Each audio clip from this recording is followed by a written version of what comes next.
again, welcome to another edition of CropLife Retail Week. At least another one for me. It hasn't been another one for you for quite some time. We have not been together in a while, yes.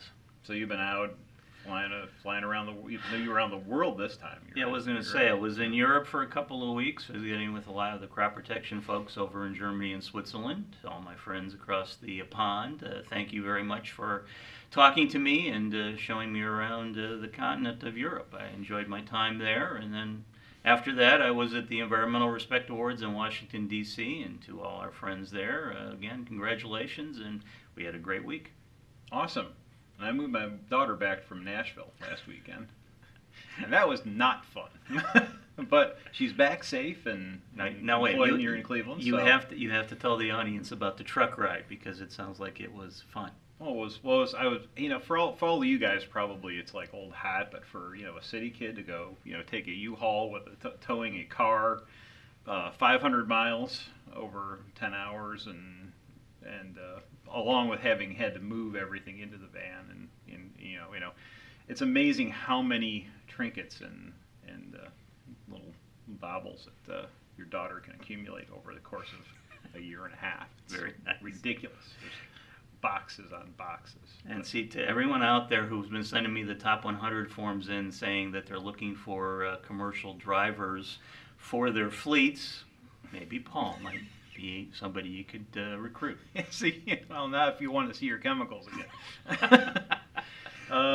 So yes, we survived that and everything was fine. So yeah, I was going to shame folks about the CropLife 100 later on, but apparently, since you've already brought it up, I mean, you're 70 forms in, so we still got... Still about 20 or so. I did send out some new batch of forms last week, so folks, if you can try to get me something here by Halloween, that would be great. I still would be able to include the information in our report for the December issue. Yeah, we won't preview it right now, but so far things are a little sad. Well, it's just folks had a decent 18, but they're very worried about 19 for a variety of reasons, including something I know you wanted to talk about.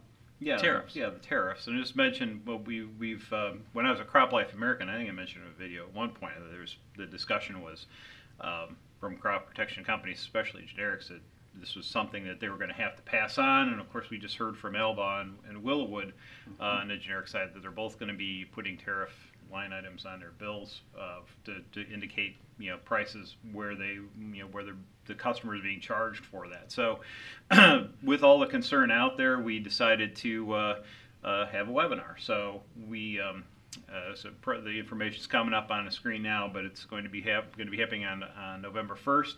A webinar is really inside the crop protection side of tariffs, what's happening with the products, well, some of the likely outcomes and the processes that things will be occurring. Jim DeLisi, who's an expert we've used extensively on Agribusiness Global, our sister publication, is going to be there for a full hour doing a presentation, but also we'll be welcoming questions as well. So anything you wanted to know about what's going on with crop protection and the relationship with China and tariffs and how the companies are likely to react and how it'll affect you, I think will be part of this webinar. We encourage you to register for that, and hopefully we'll see you there.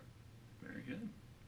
Well, just a couple of updates, a couple of stories that we've been talking about over the last month or so, although probably longer than that, just we haven't been together. But one of the big stories, of course, was the jury verdict against the glyphosate, $289 million in damages that a jury awarded to a gentleman who has non-Hodgkin's lymphoma.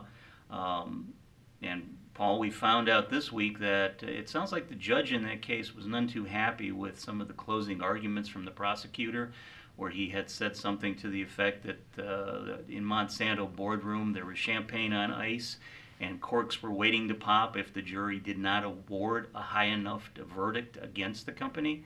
The judge seems to think that might have been out of line, and she's looking at either reducing or overturning that verdict. So Paul will have to follow that to see what happens here over the next couple of weeks. Wow. Yeah, direct appeal to emotion is probably not where they should have gone. No.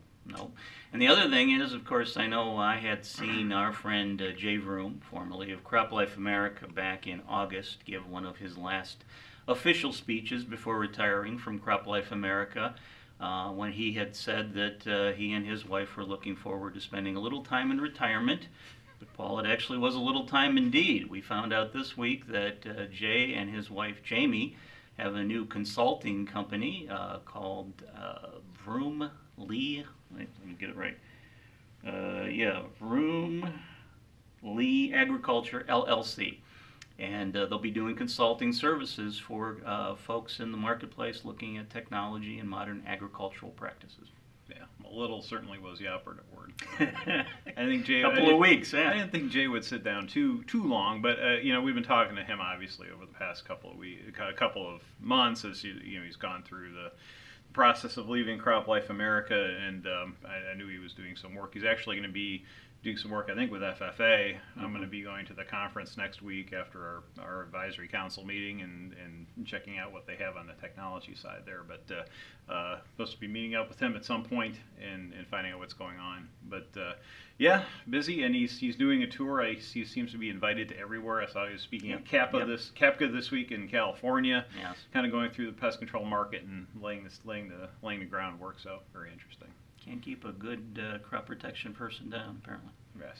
Well, we never know how far our videos are going to reach, and it reached deep into the woods of southern Wisconsin.